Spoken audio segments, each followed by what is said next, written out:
Oi, pessoal, tudo bem? Sabe aquela situação quando uma pessoa simplesmente não sai da sua cabeça? Fica ali martelando nos pensamentos dia e noite. É uma coisa super forte, né? Quase como uma obsessão. Pois é, todo mundo já passou por isso. Mas afinal, por quê? Por que justo aquela pessoa parece que, sei lá, aluga um triplex na nossa mente com tanta força?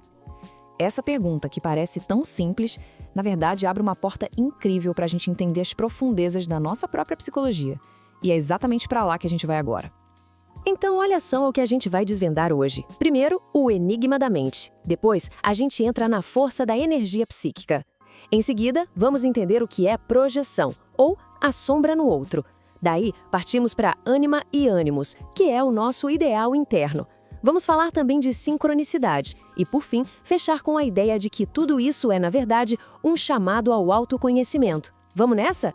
Bom, vamos lá, começando pelo começo. O próprio enigma. Sabe, essa experiência toda, que a gente jura que é sobre a outra pessoa, na verdade, ela é um convite.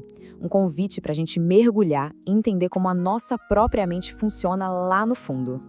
E para a gente começar a entender esse fenômeno, a gente precisa falar primeiro do que alimenta tudo isso. Sabe, o combustível que move esses pensamentos. A tal da energia psíquica. Ok, energia psíquica, ou como Jung chamava, libido. E aqui, olha, é importante quebrar uma ideia. Muita gente ouve libido e já pensa direto em energia sexual. Mas na psicologia junguiana, o conceito é muito mais amplo. Pensa nela como a força vital da nossa mente, a bateria que alimenta tudo, nossos pensamentos, sentimentos, tudo mesmo. É o motor da nossa vida mental. Então, vamos conectar as coisas. Pensar sem parar em alguém não é uma coisinha passiva que simplesmente acontece, não. É um direcionamento ativo, um investimento. E olha, um investimento gigantesco dessa nossa energia vital. É como se a gente abrisse uma torneira e deixasse um rio de energia fluindo de nós direto para essa pessoa. Certo.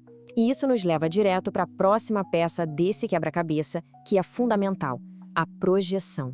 É aqui que a gente começa a entender como vemos partes de nós mesmos nos outros. Mas aí vem a pergunta de $1 milhão, né? Ok, a energia está fluindo, mas por que justo para aquela pessoa? O que ela tem de tão especial? A resposta para isso está num dos conceitos mais incríveis da psicologia, a tal da projeção.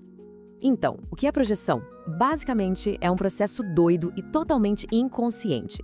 A nossa mente pega qualidades, sentimentos, até pensamentos que são nossos, mas que a gente não admite ter e, pá, joga em cima de outra pessoa. É como um projetor de cinema. O filme está dentro do aparelho, mas a gente vê a imagem lá na tela, que seria a outra pessoa. Então, o passo a passo é esse, ó. Primeiro, existe uma parte nossa que está lá, escondidinha no inconsciente. Segundo, essa parte é jogada, é projetada em alguém. E terceiro, de repente, essa pessoa parece ter exatamente aquilo que nos falta, aquela qualidade vital. E é isso que cria aquela conexão super intensa, magnética, quase mágica. Ok, mas o que a gente está projetando exatamente? Muitas e muitas vezes o que está sendo colocado no outro são arquétipos poderosíssimos, a ânima e o ânimos. Deixa eu explicar de um jeito simples. A ânima é, digamos, a figura feminina que vive no inconsciente de um homem. E o ânimos é a figura masculina que vive no inconsciente de uma mulher. São como representações internas, ideais, que Jung chamava de imagens da alma. E é por isso que essa conexão parece ter um efeito mágico, como diz a citação. Quando se sente aquela ligação, sabe, absoluta, que parece coisa de outro mundo, pode apostar. Quase sempre tem a ver com a projeção dessa imagem da alma, da ânima ou do ânimos em cima daquela pessoa. E agora a gente entra numa parte que, para muitos, é a mais espiritual da história toda. Sabe quando esse pensamento super intenso parece se conectar com o que acontece no mundo real?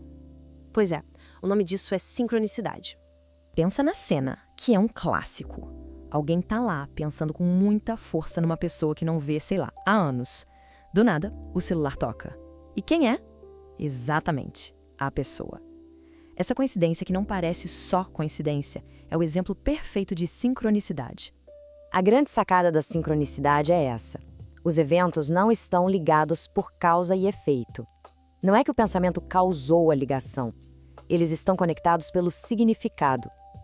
É como se o nosso mundo interno, dos pensamentos, e o mundo externo, dos acontecimentos, se alinhassem perfeitamente por um instante, criando um sentido para a gente. E com isso, a gente chega na parte mais importante de tudo isso. Onde toda essa energia, toda essa projeção, toda essa sincronicidade, onde tudo isso nos leva? A resposta é para um único lugar, a jornada de volta para dentro. E aqui está o grande pulo do gato, a revelação final de toda essa nossa conversa. Esse foco todo, essa fixação, gente, quase nunca é de verdade sobre a outra pessoa. Ela funciona como um espelho que está refletindo o nosso próprio mundo interior. O que está acontecendo, na verdade, é um chamado. O nosso inconsciente está mandando uma mensagem clara, pedindo para a gente fazer algumas coisas. Primeiro, reconhecer o que a gente está projetando. Segundo, pegar de volta essas projeções. E terceiro, e mais importante, integrar essas qualidades na gente. Esse é o caminho para o que Jung chamava de individuação, de se tornar uma pessoa mais inteira, mais completa. Então, para fechar, fica aqui uma pergunta para a gente pensar. Quando alguém ocupa a nossa mente desse jeito, de forma tão avassaladora, quem é que se está procurando de verdade? Ou melhor, que parte de si que está sendo buscada nessa outra pessoa? A resposta para isso? Bem, ela pode ser o começo de uma jornada incrível de autoconhecimento.